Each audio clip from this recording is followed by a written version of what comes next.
Praise the Lord. ஆண்டவராகிய இயேசு கிறிஸ்துவின் நாமத்திற்கு மகிமை உண்டாவதாக. கர்த்தர் உங்களை ஆசீர்வதிப்பாராக. இந்த நாளில் நாம் காலையில் உங்களை சந்திக்கிறது சந்தோஷம். இந்த நாளில் அப்போஸ்தலர் 5ஆம் அதிகாரம் 14வது வசனத்தை நாம் படிக்கலாம். திரளான புருஷர்களும் ஸ்திரீகளும் விசுவாசம் உள்ளவர்களாகி கர்த்தரிடமாக அதிகமாய் சேர்க்கப்பட்டார்கள். கர்த்தருக்கு ஸ்தோத்திரம்.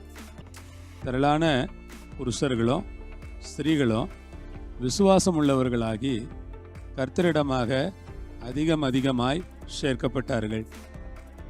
ஆம், பிரியமான தேவனுடைய பிள்ளைகளே, அன்பான கர்த்தருடைய மக்களே, வேதம் என்ன சொல்லுகிறது? ஒரு அற்புதம் நடந்தது. 12வது வசனம் சொல்லுகிறது, அப்போஸ்தலருடைய கைகளினாலே அநேக அடையாளங்களும் அற்புதங்களும் ஜனங்களுக்குள்ளே செய்யப்பட்டது. அப்போஸ்தலருடைய கரங்களாலே அநேக அற்புதங்கள் அடையாளங்கள் ஜனங்களுக்குள்ளே செய்யப்பட்டது. எல்லாரும் ஒருமனப்பட்டு, பைபிள் சொல்லுற எல்லாரும் ஒருமனப்பட்டு சாலமோன் மண்டபத்திலே இருந்தார்கள். அற்புதங்கள் நடந்தது, அதிசயங்கள் நடந்தது. எல்லாரும் ஒருமனமாக சாலமோனுடைய மண்டபத்தில் இருக்கிறாங்க. கர்த்தர் அந்த மாதிரியா அற்புதங்களை அதிசயங்களை நம்முடைய வல்ல நாமத்துக்கு மகிமையாக செஞ்சார். அவர் அப்படி செய்ததுனால வேதத்தில் படிக்கிறோம், திரளான புருஷர்கள் ஸ்திரீகள் விசுவாசம் உள்ளவர்கள் ஆனார்கள். ஆம், அருமையான விசுவாச மக்களே, திரளான புருஷர்களும் ஸ்திரீகளும் விசுவாசம் உள்ளவர்களாக மாறுகிறார்கள். ஆண்டவருடைய நாமத்திற்கு மகிமை கனம் உண்டாகட்டும். ஆண்டவர் எப்படி கிரியை செய்தார் பாருங்க. அற்புதங்கள் நிறைய செஞ்சார், அதிசயங்கள் நிறைய செஞ்சார். உடனே திரளான புருஷர் ஸ்திரீகள் கர்த்தரிடத்தில் விசுவாசம் உள்ளவங்களா மாறிட்டாங்க. கர்த்தருக்கு ஸ்தோத்திரம். கர்த்தரிடத்தில் ஜனங்கள் சேர்க்கப்படுகிறார்கள், ஜனங்கள் சபைக்கு வருகிறார்கள், ஜனங்கள் ஐக்கியம் கொள்ளுகிறார்கள், ஜனங்கள் ஒருமனம் ஆகிறார்கள், ஒற்றுமை ஆகிறார்கள், ஒன்றுபடுகிறார்கள்.